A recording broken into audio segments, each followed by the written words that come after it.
Okay, 10th standard. Let's start. Our today's topic is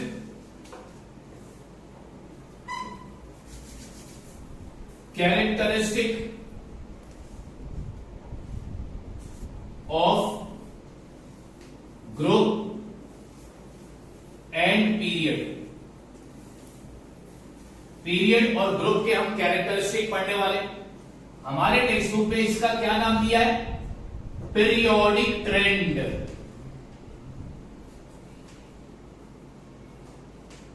हमारे state board के syllabus में text book में क्या नाम दिया है इसको?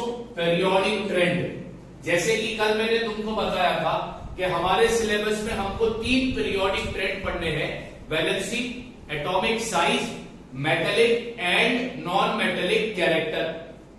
वैलेंसी क्या होती है ये मैंने कल समझा दिया। आज हम ग्रुप और पीरियड दोनों में वैलेंसी का रोल देखेंगे।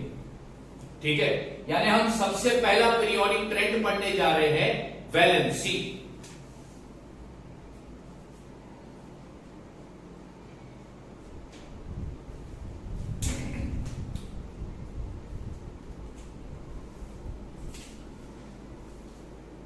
अब यहां पर मैं वैलेंसी पढ़ा रहा हूं पीरियड के लिए, तो सबसे पहला पीरियड का देखेंगे और उसके बाद फिर ग्रुप का देखेंगे।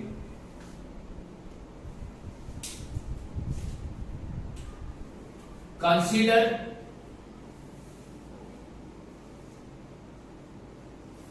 Period number 1।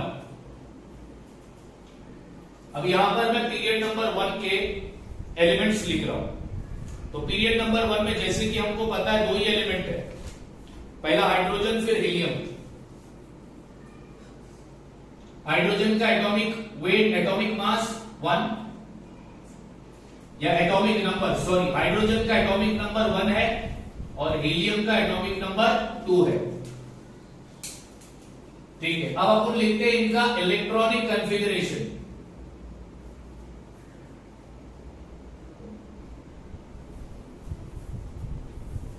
Electronic configuration. तो हाइड्रोजन का एटॉमिक नंबर 1 है, यानी उसके पास कितने इलेक्ट्रॉन है? एक एटम के पास 1 इलेक्ट्रॉन है, तो उसका इलेक्ट्रॉनिक कॉन्फ़िगरेशन आ गया 1।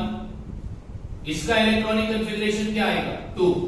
हमने दोनों का इलेक्ट्रॉनिक कॉन्फ़िगरेशन लिख दिया। अब दोनों का इलेक्ट्रॉनिक कॉन्फ़िगरेशन लिखने के बाद हम यहां पर लिखेंगे नंबर ऑफ शेल्स।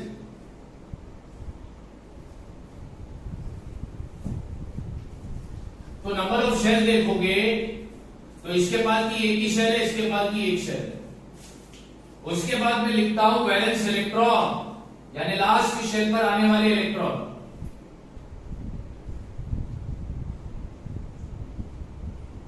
तो इसके लास्ट शेल पर 1 इलेक्ट्रॉन है, इसके लास्ट शेल पर 2 इलेक्ट्रॉन है।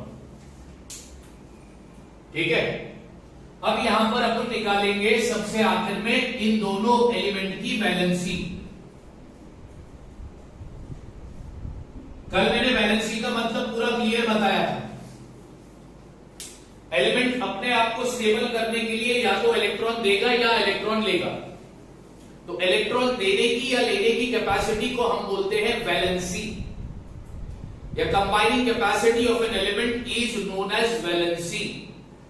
अब हाइड्रोजन के पहले शेल पर सिर्फ 1 इलेक्ट्रॉन है, उसको कंप्लीट करने के लिए और कितने इलेक्ट्रॉन चाहिए? तो तुम बोलोगे सर उसको कंप्लीट करने के लिए 1 इलेक्ट्रॉन चाहिए।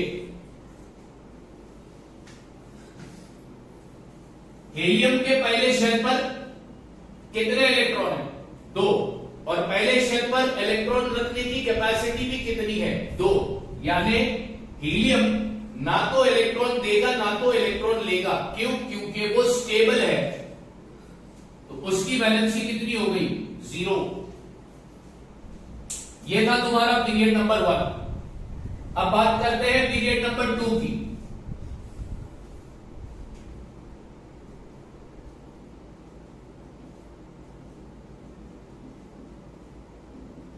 अब पीरियड नंबर 2 में जितने भी एलिमेंट है मैं सारे एलिमेंट लिखूंगा बोलो।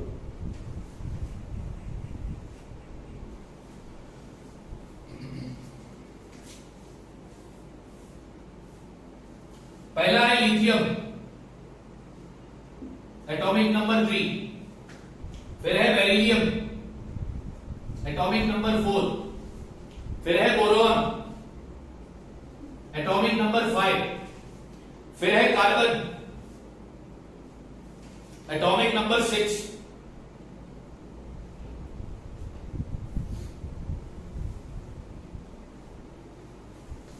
फिर है नाइट्रोजन, एटॉमिक नंबर 7, फिर है ऑक्सीजन, एटॉमिक नंबर 8, फिर है फ्लोरीन, एटॉमिक नंबर 9, और फिर है neon, atomic number 10। Period number 2 के सारे एलिमेंट को मैंने लिख दिया। कैसे लिखा? As per the increasing order of atomic number. अब क्या लिखेंगे? इलेक्ट्रॉनिक कन्फिगरेशन, हर एक का इलेक्ट्रॉनिक कन्फिगरेशन, इलेक्ट्रॉनिक कन्फिगरेशन।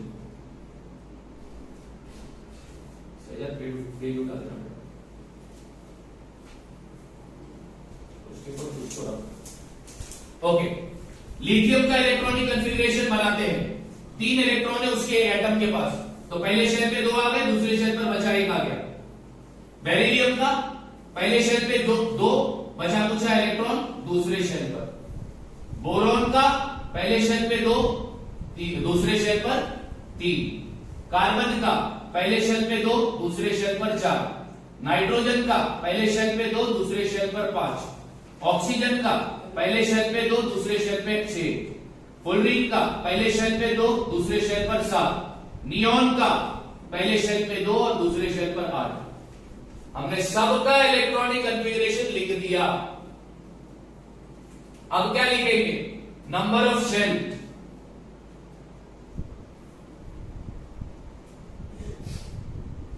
इसके पास भी 2 शेल है, इसके पास भी 2 शेल है, इसके पास भी 2 है, इसके पास भी 2 है, इसके पास भी 2 है, इसके पास भी 2, इसके पास भी 2, इसके पास भी 2।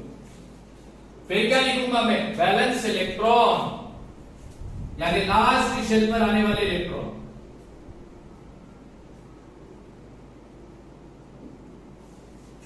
तो इसके लास्ट शेल पर 1 इलेक्ट्रॉन, इसके लास्ट शेल पर 2 इलेक्ट्रॉन, इसके लास्ट शेल पर 3, 4, 5, 6, 7, 8। उसके बाद क्या लिखेंगे? अब लिखेंगे वैलेंसी। देखेंगे वैलेंसी क्या होती है।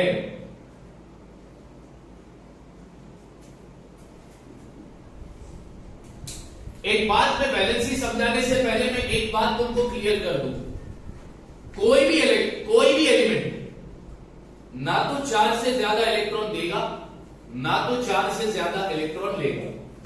इलेक्ट्रॉन लेने की या देने की मैक्सिमम कैपेसिटी कितनी है? 4। इलेक्ट्रॉन लेने की या देने की मैक्सिमम कैपेसिटी कितनी है? 4। कोई भी एलिमेंट ना तो 4 से ज्यादा इलेक्ट्रॉन दे सकता है, ना तो 4 से ज्यादा इलेक्ट्रॉन ले सकता है। ठीक है, तो अब निकालते हैं वैलेंसी। अब एक बात बताओ, लिथियम के लास्ट शेल पर कितने इलेक्ट्रॉन है? 1। लिथियम के लास्ट शेल पर कितने इलेक्ट्रॉन है? 1। अब दूसरे शेल के इलेक्ट्रॉन रखने की कैपेसिटी कितनी है? 8। अब तुम मेरे को बताओ, इसके दूसरे शेल को कंप्लीट करने के लिए कितने इलेक्ट्रॉन चाहिए? कितने?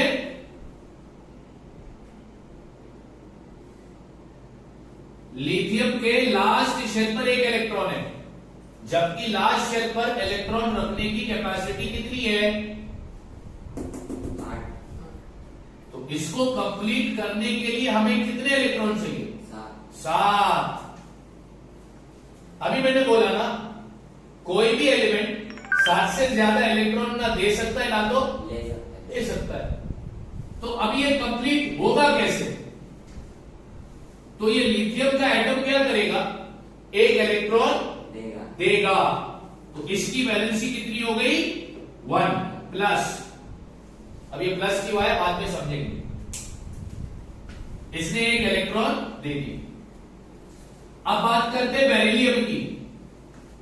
बेरिलियम के लास्ट शेल पर कितने इलेक्ट्रॉन है? 2। और जबकि लास्ट शेल पर इलेक्ट्रॉन रखने की कैपेसिटी कितनी है? 8। तो इसको कितने इलेक्ट्रॉन चाहिए? 6। मिलेगा। तो ये भी कंप्लीट करने के लिए अपने लास्ट शेल के इलेक्ट्रॉन को क्या करेगा, तो इसकी वैलेंसी कितनी हो गई 2 प्लस। अब बात करते हैं बोरॉन की। बोरॉन के लास्ट शेल पर कितने इलेक्ट्रॉन है 3, जबकि लास्ट शेल पर इलेक्ट्रॉन रखने की कैपेसिटी कितनी, 8, यानी इसको चाहिए कितना 5, मिलेगा। नहीं, तो क्या करेगा ये लास्ट शेल के 3 इलेक्ट्रॉन, देगा, तो इसकी वैलेंसी कितनी हो गई, +3, वेरी गुड। अब बात करते हैं कार्बन की। उसके लास्ट शेल पर कितने इलेक्ट्रॉन है 4 है ना, तो उसको कंप्लीट करने के लिए कितने चाहिए 4, मिलेगा ना, यस और नो। तो इसकी वैलेंसी कितनी हो गई 4। अब बात करते हैं नाइट्रोजन की। नाइट्रोजन के लास्ट शेल पर कितने इलेक्ट्रॉन है 5, लास्ट शेल पर इलेक्ट्रॉन रखने की कैपेसिटी कितनी है, 8, तो इसको चाहिए कितने 3, मिलेंगे ना, मिलेंगे ना। तो इसकी वैलेंसी कितनी हो गई 3 कितने ले रहा है ये 3 इलेक्ट्रॉन ले रहा है ना, तो वैलेंसी कितनी हो गई, 3, मैं लिख रहा हूं माइनस।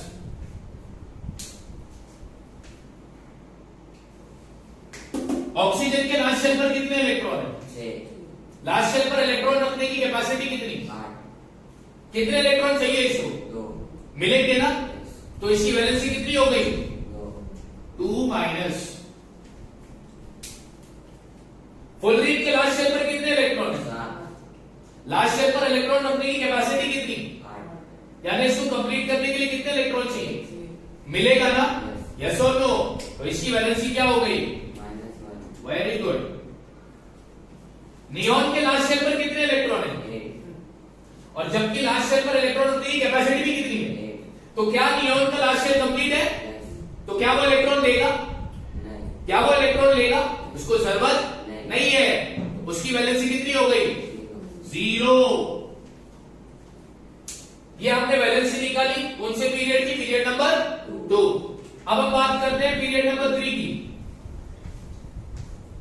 शहजाद इनको बोर्ड बराबर दिख रहा है कि नहीं दिख रहा है, इनकी आवाज नहीं आ रही है, इनको बोलना आवाज करने के लिए, इनको बोलना आवाज करने के लिए। तो पीरियड नंबर 2 का हो गया, मैंने तुमको पीरियड नंबर 2 का बता दिया, पीरियड नंबर 1 का बता दिया, पीरियड नंबर 3 का भी लिख दे रहा हूं यहां पर। अब मैं पीरियड नंबर 3 में जितने भी एलिमेंट आएंगे मैं सारे एलिमेंट लिख दे रहा हूं। तो शुरुआत होती है सोडियम, उसका एटॉमिक नंबर 11, मैग्नीशियम उसका एटॉमिक नंबर 12, एल्यूमिनियम उसका एटॉमिक नंबर 13, सिलिकॉन उसका एटॉमिक नंबर 14, फास्फोरस उसका एटॉमिक नंबर 15, सल्फर उसका एटॉमिक नंबर 16, क्लोरीन उसका एटॉमिक नंबर, आर्गन उसका एटॉमिक नंबर 18। तो मैंने पीरियड नंबर 3 के सारे एलिमेंट को लिखा, कैसे लिखा, as per the increasing order of the atomic number. Increasing order का मतलब छोटे से बड़ा। देखो छोटा एटॉमिक नंबर, फिर उससे बड़ा, फिर उससे बड़ा, फिर उससे बड़ा, फिर उससे बड़ा, ऐसे करते गए। तो हमने एलिमेंट को लिखा as per the increasing order of atomic number. चलो भैया ठीक है। अब उसका क्या लिखेंगे, इलेक्ट्रॉनिक कॉन्फ़िगरेशन। इलेक्ट्रॉनिक कॉन्फ़िगरेशन मतलब क्या, इलेक्ट्रॉन को शेल पर डिस्ट्रीब्यूट करेंगे। याद रखना इलेक्ट्रॉनिक कॉन्फ़िगरेशन का मतलब क्या है, इलेक्ट्रॉन को शेल पर डिस्ट्रीब्यूट करना।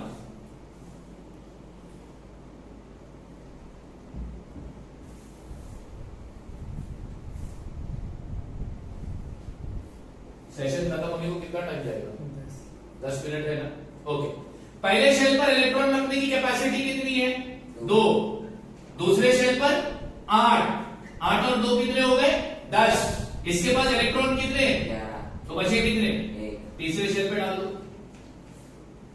मैग्नीशियम पहले शेल पे 2, 8 बचे कितने, वेरी गुड।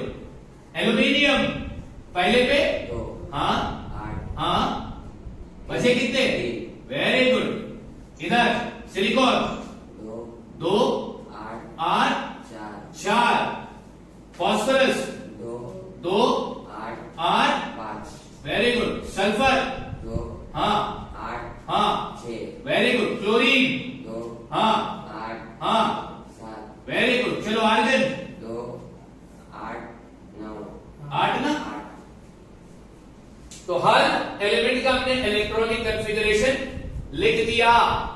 अब हम क्या लिखेंगे? Number of shell. Number of shell. तो इसके पास कितने शेल है बोलो? 1 2 3 कितने शेल है? 3 इसके पास 3 इसके पास 3 इसके पास 3 इसके पास 3 इसके पास 3 इसके पास 3 इसके पास भी। 3 चलो भैया बढ़िया ठीक है। उसके बाद लिखते हैं वैलेंस इलेक्ट्रॉन यानी लास्ट शेल पर आने वाले इलेक्ट्रॉन इलेक्ट्रॉन। लास्ट शेल पर आने वाले इसके लास्ट शेल पर कितने इलेक्ट्रॉन है? 1 इसके 2 इसके 3 इसके 4 इसके 5 इसके 6 इसके 7 इसके 8 चलो वैलेंस इलेक्ट्रॉन में लिख दिया। अब क्या लिखेंगे सबसे एंड में? Valency valency.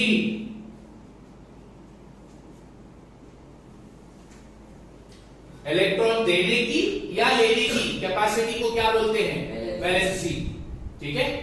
हमारे सिलेबस में शेल कितने हैं? के एल एम एन 4 शेल अपने को पढ़ने का है। उनकी इलेक्ट्रॉन रखने की कैपेसिटी भी हमको मालूम है। इलेक्ट्रॉन होल्डिंग कैपेसिटी इसकी 2 इसकी 8 इसकी कितनी होती है? 18 और इसकी कितनी है? 32। ठीक है ना? ओके। अब निकालेंगे वैलेंसी।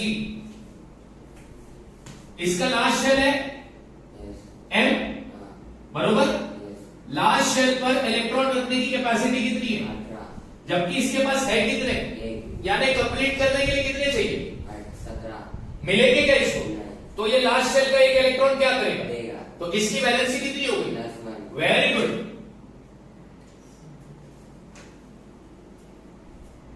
सही कह रहे हैं ना शहजाद सर? हमारे पास शहजाद सर भी 17 बोला कि 1 बोला? 1 +1 ओके +1 बोलो। ओके मैग्नीशियम लास्ट शेल पर कितने इलेक्ट्रॉन है? 2 लास्ट शेल पर इलेक्ट्रॉन रखने की कैपेसिटी कितनी है? 18 चाहिए कितने? 16 मिलेंगे? नहीं तो ये लास्ट शेल के इलेक्ट्रॉन को क्या करेगा? देगा तो इसकी वैलेंसी क्या होगी? +2 वेरी गुड।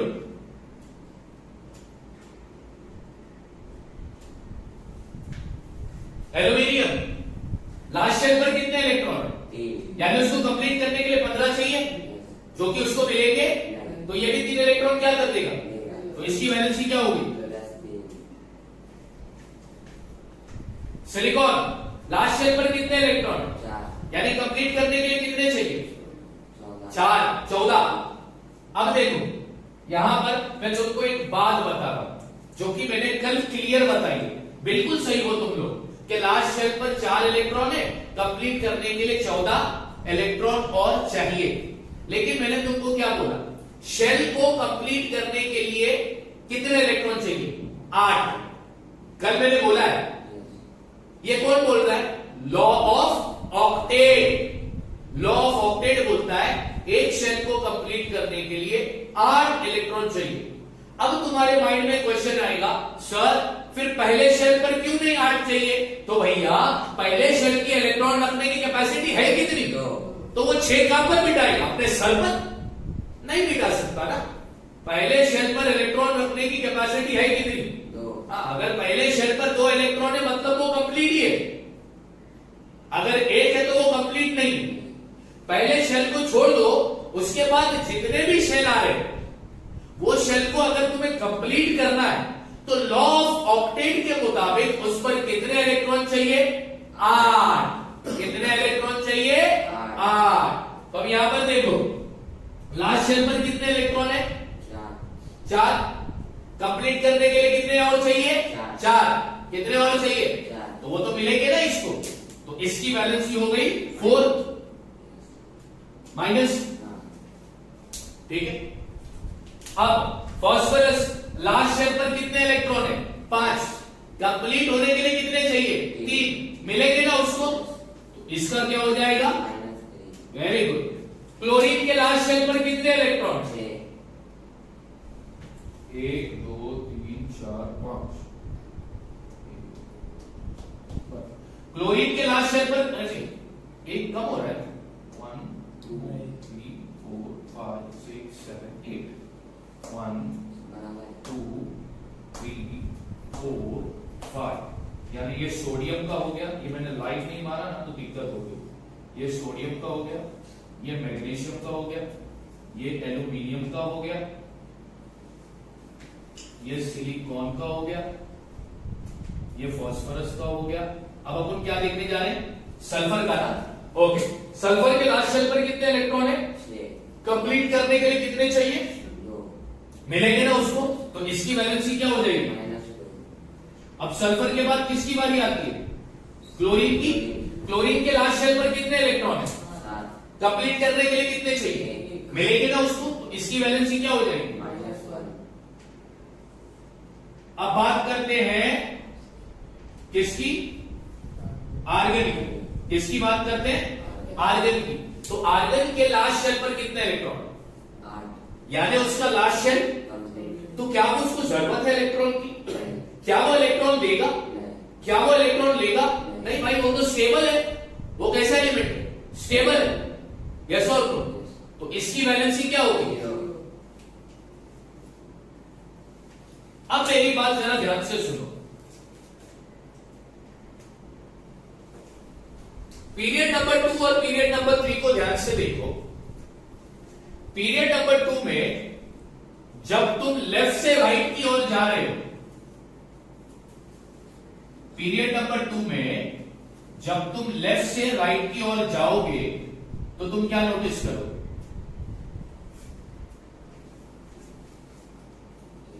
उसकी वैलेंसी 1 से 4 तक इंक्रीज होती है और बाद में फिर 3 से डिक्रीज होकर कितने पर हो रही है? यस और नो? पीरियड नंबर 2 में वैलेंसी, हर एलिमेंट की वैलेंसी सेम है क्या? एलिमेंट की वैलेंसी सेम है क्या? पीरियड नंबर 2 के lithium, beryllium, boron, carbon, nitrogen, oxygen, fluorine और नियोन, क्या उनकी वैलेंसी सेम है? नहीं। तुम वैलेंसी में वेरिएशन देख रहे हो? चेंजेस देख रहे हो ना? ठीक है, कैसे चेंजेस देख रहे हो? तो वैलेंसी लेफ्ट से इंक्रीज हो रही है, 4 तक इंक्रीज हो रही है, बाद में वो डिक्रीज हो रही है, तो 3 से कितने पर जाकर हो रही है? कितने पर? 0 पर। सो क्या बोलेंगे? while going left to right within a period, valency increases from 1 to 4 and then decreases from 3 to 0. While going from left to right in a particular period, valency goes on increasing from 1 to 4 and then start decreasing from 3 to 0. Period number 3 का भी यही हाल है। जब हम period में left से right की ओर जा रहे हैं तो हमने देखा वैलेंसी जो है वो स्टार्ट में इंक्रीज हो रही है 1 से 4 तक और बाद में डिक्रीज हो रही है 3 से 0 तक।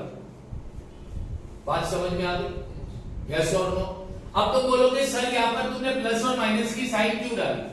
प्लस की साइन इंडिकेट करती है कि एलिमेंट ने इलेक्ट्रॉन दिया और माइनस की साइन इंडिकेट करेगी कि एलिमेंट ने इलेक्ट्रॉन लिया। ठीक है, प्लस की साइन इंडिकेट करेगी कि एलिमेंट ने इलेक्ट्रॉन दिया है और माइनस की साइन इंडिकेट करेगी कि एलिमेंट ने इलेक्ट्रॉन लिया है। तो हमने क्या देखा? पहला पीरियोडिक ट्रेंड देखा वैलेंसी। पहला पीरियोडिक ट्रेंड देखा हमने वैलेंसी। वो पीरियोडिक ट्रेंड हमने किसमें पढ़ा? पीरियड में। किसमें पढ़ा? पीरियड में। हमने क्या देखा कि जब हम किसी भी पर्टिकुलर पीरियड में लेफ्ट से राइट की ओर जाते हैं तो पहले वैलेंसी इंक्रीज होती है 1 से 4 तक और बाद में डिक्रीज होती है 3 से 0 तक। ठीक है, ओके। अब हम पीरियोडिक ट्रेंड पढ़ेंगे वैलेंसी वाला ग्रुप का। मैं सेशन एंड कर रहा हूं।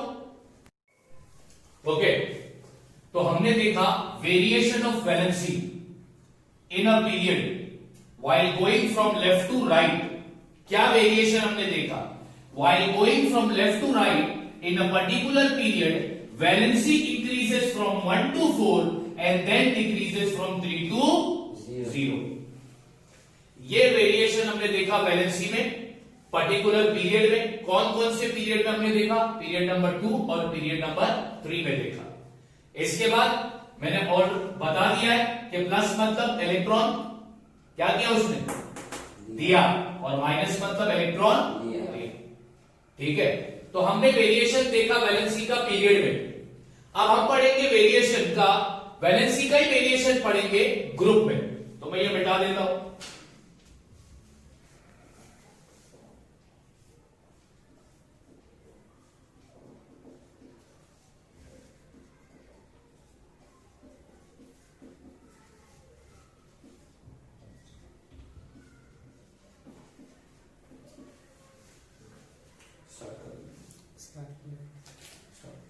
ओके, अब हम पढ़ने जा रहे हैं variation of valency in a group, कि ग्रुप में वैलेंसी का वेरिएशन कैसा होगा। तो यहां पर मैं बना रहा हूं ग्रुप नंबर 1।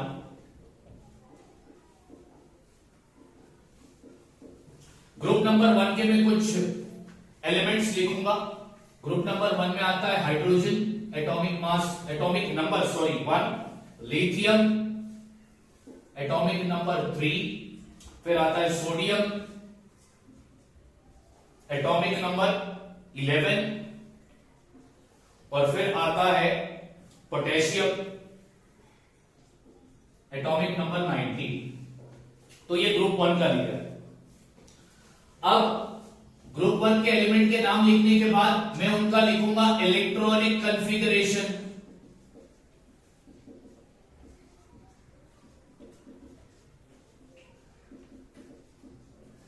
तो फटाफट इलेक्ट्रॉनिक कॉन्फ़िगरेशन लिखते हैं। तो इसका इलेक्ट्रॉनिक कॉन्फ़िगरेशन होगा 1, इसका होगा 2,1, इसका होगा 2,8,1, और इसका इलेक्ट्रॉनिक कॉन्फ़िगरेशन होगा 2,8,8,1। इलेक्ट्रॉनिक कॉन्फ़िगरेशन का मतलब हमको मालूम है कि इलेक्ट्रॉन को शेल पर डिस्ट्रीब्यूट करना, शेल की इलेक्ट्रॉन होल्डिंग कैपेसिटी के मुताबिक। इलेक्ट्रॉनिक कॉन्फ़िगरेशन के बाद यहां पर लिखता हूं मैं number of shell.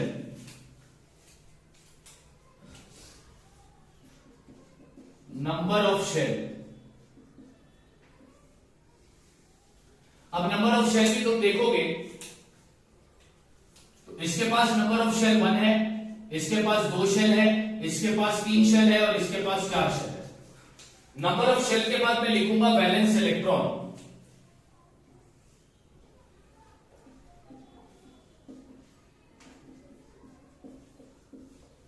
Valence electron यानी लास्ट शेल पर आने वाले इलेक्ट्रॉन। तो हाइड्रोजन के लास्ट शेल पर कितने इलेक्ट्रॉन है 1, लिथियम के लास्ट शेल पर कितने इलेक्ट्रॉन है 1, सोडियम के लास्ट शेल पर कितने इलेक्ट्रॉन है 1, और पोटेशियम के लास्ट शेल पर कितने इलेक्ट्रॉन है 1। यानी सबके लास्ट शेल पर एक ही इलेक्ट्रॉन है। अब लिखता हूं मैं वैलेंसी।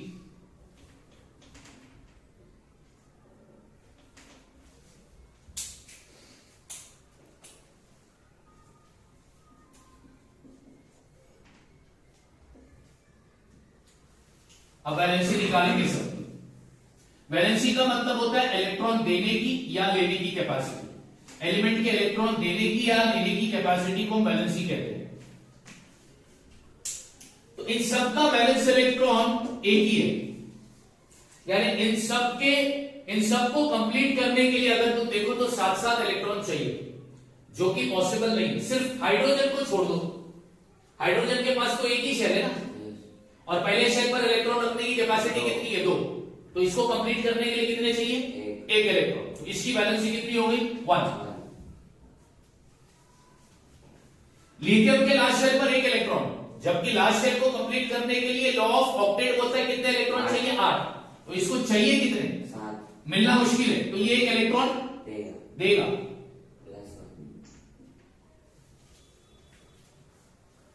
इधर भी लास्ट शेल को कंप्लीट करने के लिए 8 इलेक्ट्रॉन चाहिए, इसके पास है 1, यानी इसको और चाहिए कितने जो कि मिलना, मुश्किल तो ये भी एक electron.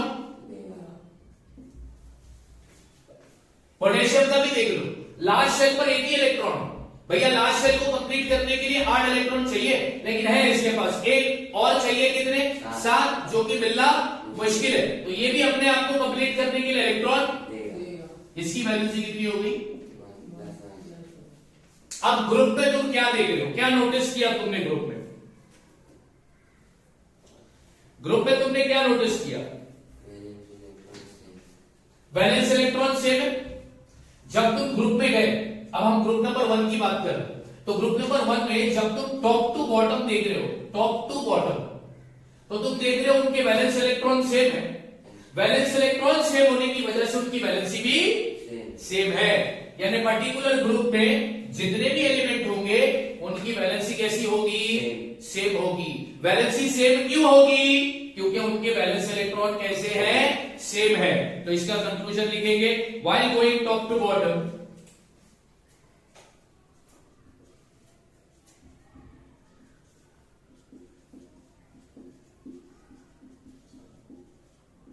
in a particular period, in a particular group की बात कर रहे हैं, the number of valence electron is same,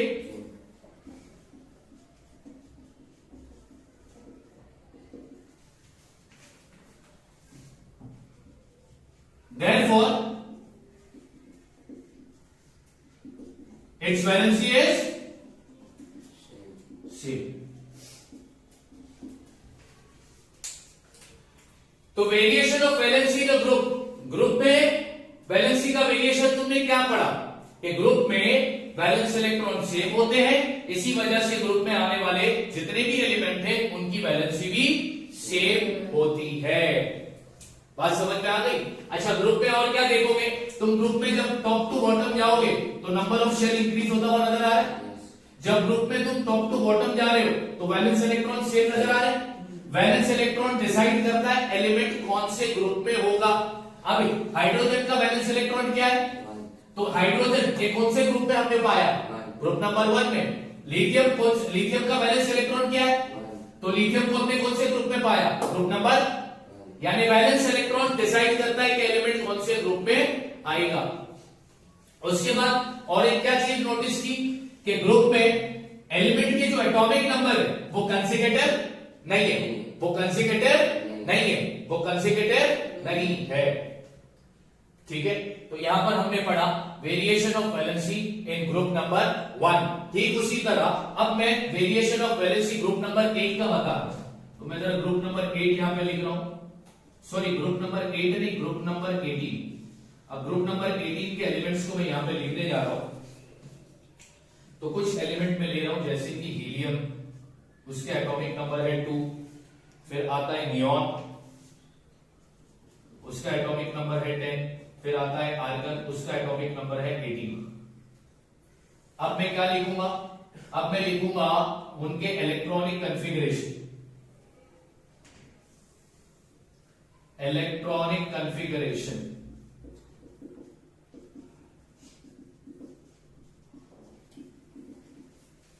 तो इलेक्ट्रॉनिक कॉन्फ़िगरेशन लिखते हैं। इसके पास 2 इलेक्ट्रॉन ही है। इसका इलेक्ट्रॉनिक कॉन्फ़िगरेशन होगा 2 8 और इसका इलेक्ट्रॉनिक कॉन्फ़िगरेशन होगा 2 8 8। इलेक्ट्रॉनिक कॉन्फ़िगरेशन का मतलब क्या है? इलेक्ट्रॉन को शेल पे डिस्ट्रीब्यूट करने का। कैसे डिस्ट्रीब्यूट करोगे? तो हर शेल की इलेक्ट्रॉन रखने की कैपेसिटी होती है, उसी कैपेसिटी के मुताबिक इलेक्ट्रॉन को डिस्ट्रीब्यूट करने का, और उस कंसेप्ट को हम कहते हैं इलेक्ट्रॉनिक कॉन्फ़िगरेशन। अब इलेक्ट्रॉनिक कॉन्फ़िगरेशन लिखने के बाद क्या लिखूंगा मैं? Number of shell. तो नंबर ऑफ शेल, पहले के पास 1 शेल है, इसके पास 2 शेल है और इसके पास 3 शेल। नंबर ऑफ शेल के बाद अपन लिखेंगे वैलेंस इलेक्ट्रॉन।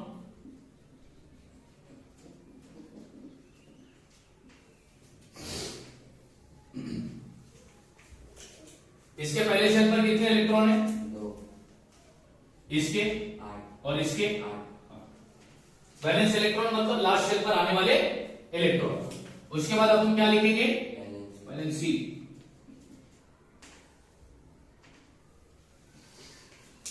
अच्छा, हीलियम के पास कितने शेल है पापा? 2 हीलियम के पास 1 हीलियम के पास नंबर ऑफ शेल कितने हैं? पहले शेल के इलेक्ट्रॉन रखने की कैपेसिटी कितनी है? तो क्या पहले शेल में 2 इलेक्ट्रॉन है? तो क्या ये इलेक्ट्रॉन देगा? क्या इसका एटम इलेक्ट्रॉन लेगा? तो इसकी वैलेंसी क्या होगी? 0 नियॉन के लास्ट शेल पर कितने इलेक्ट्रॉन? 8 लास्ट शेल पर कम से कम अपने को चाहिए भी कितने इलेक्ट्रॉन? तो क्या उसका लास्ट शेल कंप्लीट है? तो क्या नियॉन इलेक्ट्रॉन देगा? क्या नियॉन इलेक्ट्रॉन लेगा? वो स्टेबल है, तो उसकी वैलेंसी क्या होगी? 0 आर्गन के लास्ट शेल पर कितने इलेक्ट्रॉन है? लास्ट शेल को कंप्लीट करने के लिए कम से कम कितने इलेक्ट्रॉन चाहिए? 8 इलेक्ट्रॉन चाहिए। इसके पास है, तो ना तो ये इलेक्ट्रॉन देगा ना तो ये इलेक्ट्रॉन लेगा, क्योंकि भैया ये स्टेबल है, तो इसकी भी वैलेंसी क्या हो गई? 0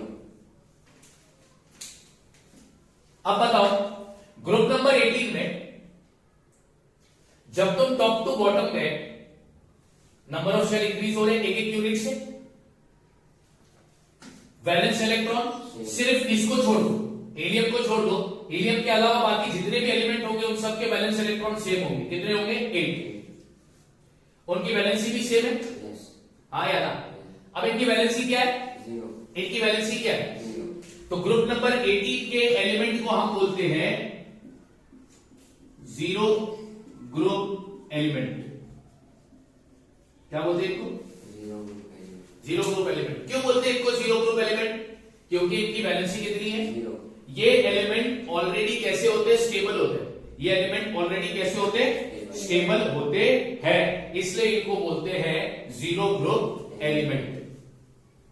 ठीक है, इसके अलावा इसको और एक नाम दिया गया, क्या?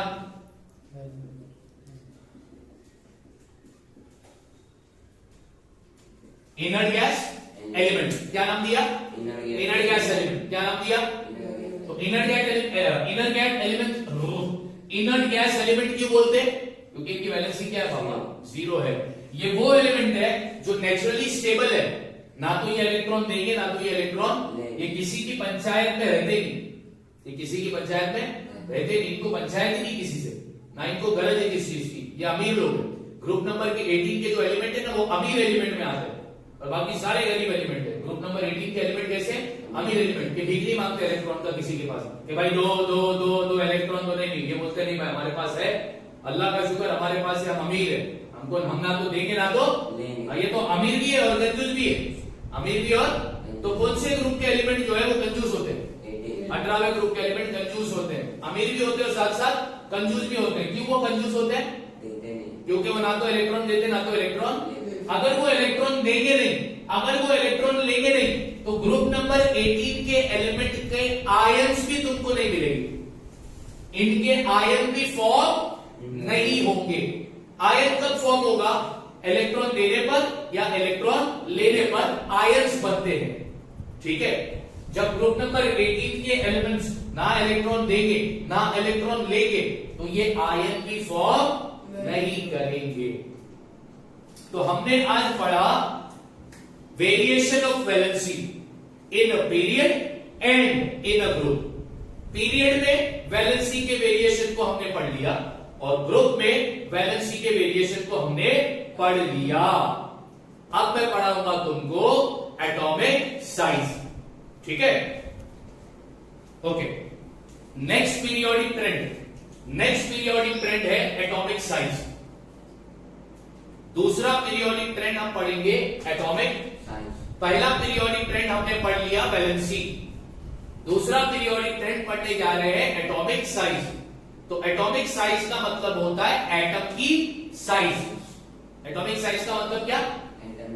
हाँ, तो यहां पर एक चीज लिख रहा हूं, the atomic size is indicated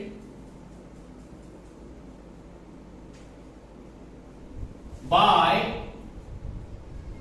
the atomic radius।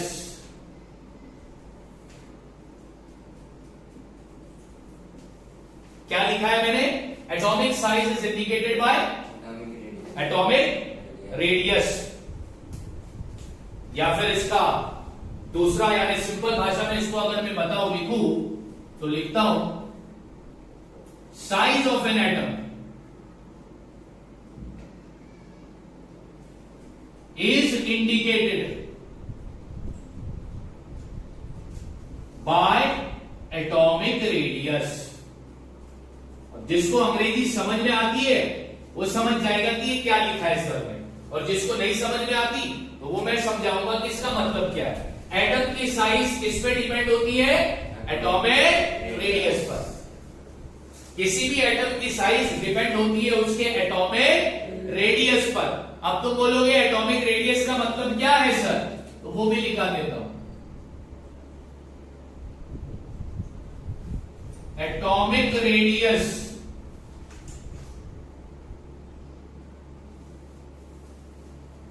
Distance between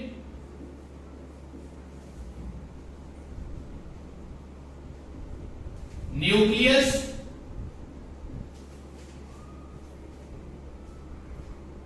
of the atom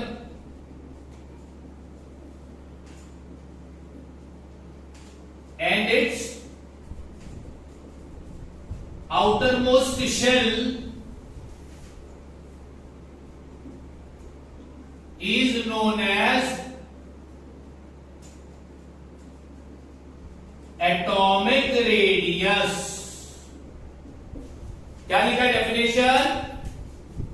distance between nucleus and outermost shell. Nucleus और आउटरमोस्ट शेल के बीच के डिस्टेंस को क्या बोलते हैं? Atomic radius. न्यूक्लियस और आउटरमोस्ट शेल के बीच के डिस्टेंस को क्या बोलते हैं? Atomic radius. न्यूक्लियस और आउटरमोस्ट शेल के बीच के डिस्टेंस को क्या बोलेंगे? Atomic radius.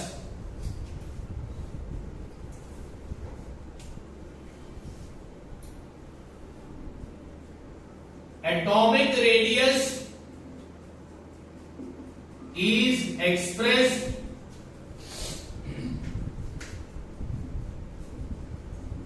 in the unit called picometer, short form PM। अब PM का मतलब प्राइम मिनिस्टर नहीं, यहां पर PM का मतलब है पिकोमीटर। एटॉमिक रेडियस को मेजर किया जाता है। एटॉमिक रेडियस को मेजर करने का जो यूनिट है वो क्या है? पिकाचू नहीं, पिकाचू नहीं, क्या? पिकोमीटर। शॉर्ट फॉर्म क्या है? पीएम। अब मैं पीएम बोलूंगा तो पीएम का मतलब क्या समझोगे? Prime minister, right? तो क्या समझोगे? पिकोमीटर। तो एटॉमिक रेडियस को मेजर करने का जो यूनिट है वो क्या है? पिकोमीटर।